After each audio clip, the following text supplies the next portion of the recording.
Gadis ini baru saja keluar dari rumah, polisi mengikutinya ke gerbang sekolah. Meja Jiwo penuh dengan gambar dan kata-kata, yang semuanya kutukan padanya. Semua teman sekelasnya menindas Jiwo. Bermain bulu tangkis juga sendirian, guru juga menyarankan Jiwo untuk meninggal sekolah, orang tua siswa lain menyarankan ke sekolah tentang hal itu. Semua ini karena ayah Jiwo adalah seorang kriminal. Hari ini, Jiwo tidak ingin menahan lagi, langsung memukul wajah temannya yang gemuk dengan benda-benda kotor itu. Dia menggunakan seluruh kekuatannya untuk mendorong Jiwo. Setelah beberapa saat berjuang, temannya mengeluarkan pisau. Jiwo saja harus mundur dan tidak berani melawan. Setelah itu, Jiwo mengambil papan nama di dadanya dan mengembalikannya kepada guru, memutuskan untuk meninggalkan sekolah. Jiwo berjalan keluar dari sekolah, dia benar-benar marah sampai tidak bisa berkata-kata. Dia hanya bisa melampiaskan amarahnya pada mobil polisi terdekat, lalu berbalik dan berlari. Dia berlari melalui jalan-jalan dan gang-gang, berlari menaiki tangga, lalu ke jembatan lagi, dan ke pantai. Dia menunggu sampai matahari terbenam. Hari mulai gelap, mendengarkan musik sendirian, merasakan angin laut. Hari ini adalah ulang tahun Jiwo yang ke-17, dia sangat merindukan ayahnya, tetapi ayahnya adalah penjahat yang telah melarikan diri. Pulang ke rumah pada malam hari, Jiwo menendang kotak hadiah dan karangan bunga di tanah. Ayahnya menelepon untuk mengucapkan selamat ulang tahun kepada putrinya yang cantik, bunga dan hadiah di pintu diberi olehnya.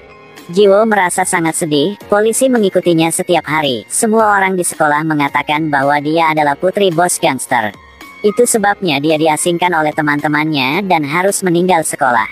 Semakin Jiwo berpikir, semakin dia menjadi kesal. Apa yang terjadi lagi kali ini? Mengapa ayah menyakitiku seperti ini? Sang ayah tidak berdaya dan menyuruhnya menunggu sedikit lebih lama, semuanya akan baik-baik saja. Dia menutup telepon dan melihat pesan yang dikirim putrinya sehari sebelumnya. Sebagai seorang ayah, dia juga merasa sangat sedih, jadi dia memutuskan untuk kembali mengunjungi putrinya. Setelah mengalahkan dua polisi, dia pergi ke depan rumah, tetapi saat ini ada orang misterius yang berjalan ke arahnya. Dia menyadari bahaya dan memegang kenop pintu. Orang misterius itu mengeluarkan pistol. Jiwo mendengar suara di luar dan ingin membuka pintu tapi tidak bisa, terdengar suara tembakan. Ayah Jiwo hanya berkata, "Jangan sentuh putriku," lalu terdengar suara tembakan lagi. Dia masih memegang kenop pintu dengan kuat agar putrinya tidak bisa keluar. "Jiwo, maafkan aku telah membuatmu sangat menderita." Jiwo menangis terseduh-seduh dan mengatakan, tidak apa-apa ayah, buka pintunya, mengapa menjadi seperti ini? Ini semua salahku, Jiwo, kau sangat penting bagiku. Jiwo akhirnya bisa membuka pintu, dia memeluk ayahnya dan hanya bisa menangis, dia tak berdaya sama sekali.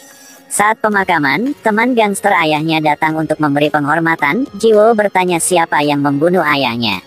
"Ayahmu, yang merupakan teman dan saudara yang paling aku percayai, adalah ayah yang baik." Pada perpisahan terakhir, Jiwo mengingat saat-saat indah yang dia habiskan bermain di tepi pantai bersama ayahnya. Ayahnya berkata akan membangun rumah di tepi laut, memasang tempat tidur gantung, memelihara anjing. Ayahnya mengatakan keinginan ini akan segera terwujud, karena pekerjaan ayahnya akan segera berakhir. Sayangnya, itu adalah kenangan indah yang tidak dapat dikembalikan. Mulai sekarang, Jiwo telah kehilangan satu-satunya dukungan spiritual. Gadis ini ingin mencari pembunuh yang membunuh ayahnya. Dia memeluk guci berisi abu ayahnya untuk menemukan bos gangster yang merupakan teman ayahnya, Mojin, meminta bantuannya. Dia harus membalas dendam untuk ayahnya. Mojin ingin memberitahu dia bagaimana rasanya membunuh, jadi dia mengeluarkan pisau dan mengarahkannya ke tenggorokannya. Jiwo sangat takut sehingga dia tidak berani bergerak, lalu dia ditampar ke tanah. Dipukuli agar lebih rasional, Jiwo menangis dan pergi. Jiwo pergi ke kantor polisi dan bertanya mengapa mereka tidak menyelidiki siapa pelakunya.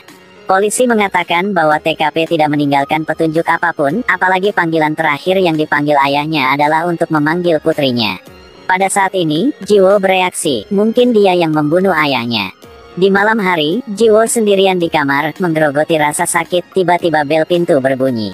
Jiwo berjalan menuju pintu dan melihat seseorang memakai baju hitam. Penampilan lawannya sama persis dengan pembunuh yang membunuh ayahnya. Saat si pembunuh mendekat, Jiwo sangat ketakutan hingga tidak berani mengeluarkan suara. Mungkin dia juga membenci kepengecutannya. Dia kemudian mengambil tongkat besi dan mengejar si pembunuh, tetapi orang itu sudah pergi.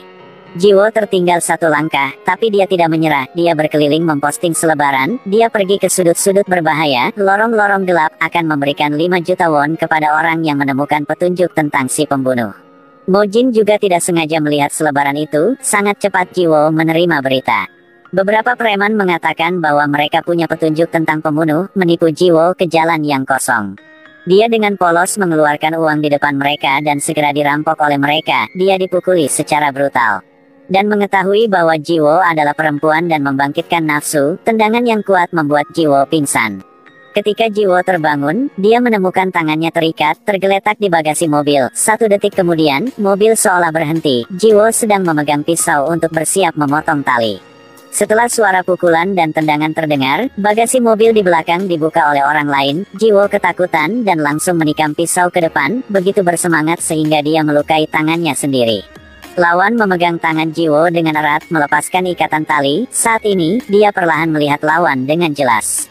Ini adalah bos gangster, teman ayahnya, Mojin. Para preman dipukuli olehnya sehingga merangkak di tanah, tidak bisa bergerak.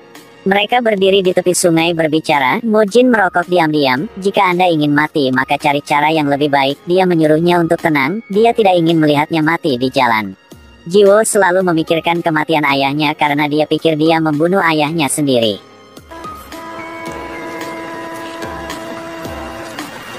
Ayah dibunuh olehku. Apakah kamu yakin kamu harus membalas dendam? Apakah kamu setuju untuk membayar apapun yang terjadi? Jiwo dengan tegas mengatakan bahwa dia akan menerima apapun yang terjadi.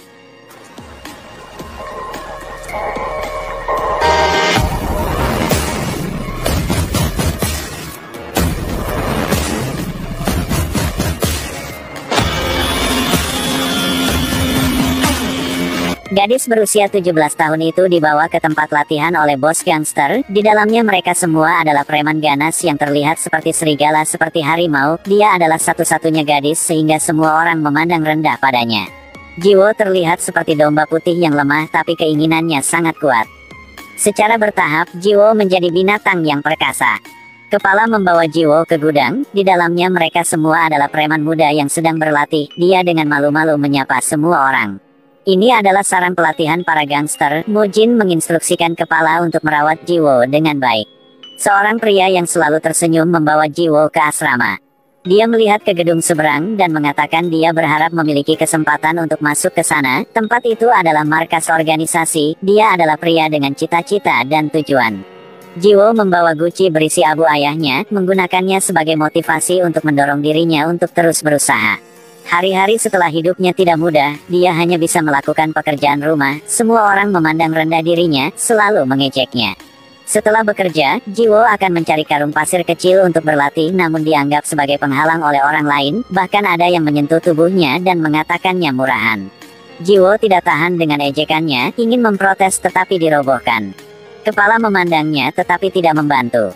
Mungkin dia berpikir Jiwo akan segera menyerah dan pergi. Larut malam semua orang tidur, hanya Jiwo yang berlatih memukul karung pasir.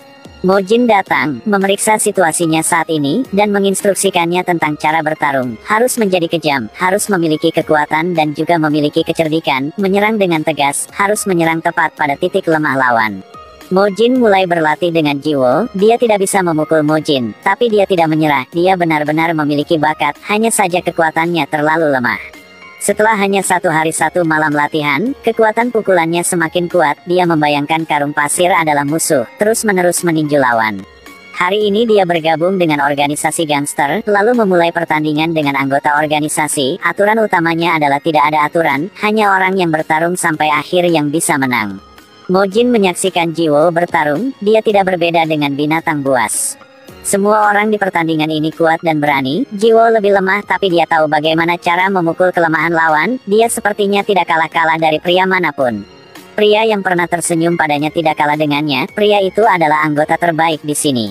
Pada akhirnya semua orang dikalahkan. Orang ini adalah pemenangnya, menerima hadiah uang 10 juta won. Semua orang bertepuk tangan dan mengucapkan selamat kepadanya.